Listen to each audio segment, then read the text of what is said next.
आदाब। आइए शुरू करते हैं खबरों का सिलसिला एतमाद के साथ। सबसे पहले अहम सुर्खियों के पेश करदा हैं Darussalam cooperative urban bank limited. Uttarkashi में जलजले के झटके महसूस किए गए। सदर मजलिस पर हमले के सिलसिले में एक और मुलजिम गिरफ्तार।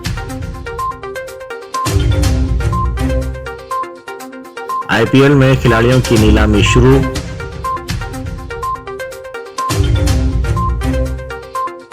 और लोकसभा की कार्रवाई 14 मार्च तक के लिए मुलतवी।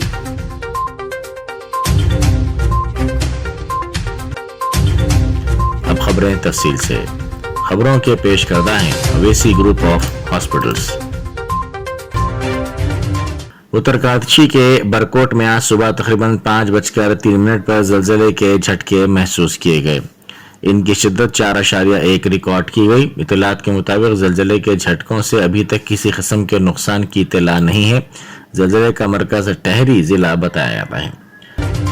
उत्तर प्रदेश में इंतखाबात से पहले हापुर टोल प्लाजा के करीब सदर मजलिस बैरिस्टर ओवैसी पर हमले के सिलसिले में एक और मुलजिम को गिरफ्तार किया गया है। मुलजिम सचिन को असलाह देने वाले मुलजिम को पुलिस ने पकड़ लिया है। बैरिस्टर ओवैसी पर हमले के मामले में पुलिस ने सचिन और शुभम नामी 2 नौजवानों को गिरफ्तार किया था। अब सचिन को हथियार देने वाला मुलजिम भी पकड़ा गया है। 3 फरवरी को सदर मजलिस की गाड़ी पर 2 नौजवानों ने हमला किया जब वो केथुर से इंतखाबी रैली से खिताब के बाद दिल्ली वापस आ रहे थे। आईपीएल 2022 की मेगा नीलामी आज सुबह 11 बजे शुरू हो गई है। ये सिलसिला अगले दिन भी जारी रहेगा। बेंगलुरु में आज और कल होने वाली 2 रोजा मेगा नीलामी में 590 खिलाड़ियों की नीलामी होगी। जारी साल 4 साल बाद इस अमीर तरीन क्रिकेट लीग में मेगा नीलामी होने जा रही है। इस बार लीग में 8 की बजाय 10 टीमें हिस्सा लेंगी। लोकसभा की कार्रवाई 14 मार्च तक के लिए मुलतवी कर दी गई है। इसके साथ ही बजट इजलास के पहले मरहले के लिए 31 जनवरी को शुरू होने वाली लोकसभा की कार्रवाई मुकम्मल हो गई और दूसरा मरहला 14 मार्च से शुरू होगा। इससे पहले दिन स्पीकर ओम बिरला ने इजलास के दौरान ताउन के लिए अराकीन का शुक्रिया अदा किया और कहा कि बजट सेशन के पहले मरहले में अराकीन की फाल शिरकत रही और मुस्बत ताउन मिला। सुप्रीम कोर्ट ने कल सीएए के खिलाफ एहतजाज करने वाले अफराद पर सरकारी अमला को मुबैना नुकसान पहुंचाने की रिकवरी से मुताल्लिक वसूली नोटिस वापस लेने के लिए उत्तर प्रदेश हुकूमत को आखिरी मौका दिया है और वार्निंग देते हुए कहा कि अगर ऐसा नहीं किया गया तो उन्हें कानूनी तौर से मनसूख कर दिया जाएगा।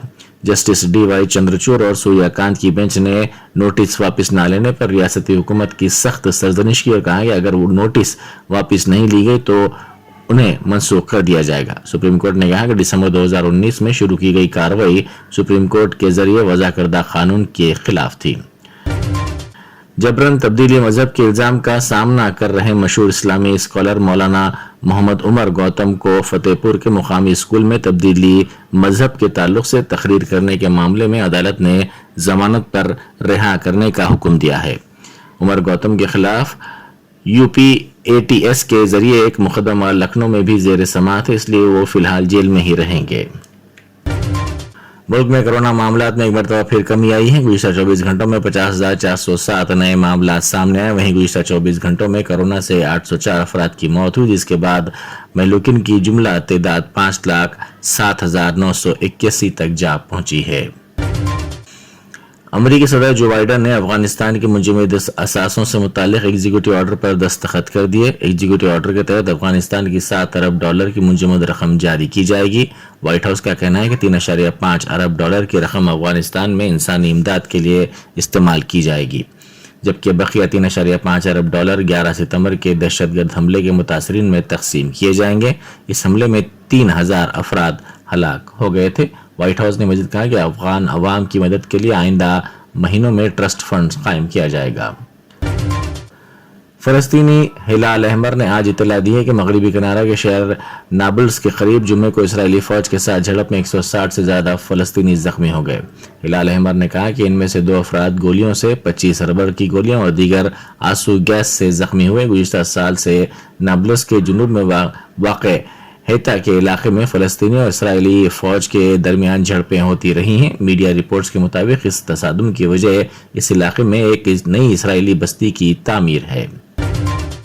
कर्नाटक हुकूमत ने ऐलान किया है कि पहली से 10वीं जमात के तलबा पीर से स्कूल जाएंगे। कर्नाटक में हिजाब को लेकर पैदा होने वाले तनाज़े के एक दिन बाद डिग्री और डिप्लोमा कॉलेज की छुट्टियां 16 फरवरी तक बढ़ा दी गईं।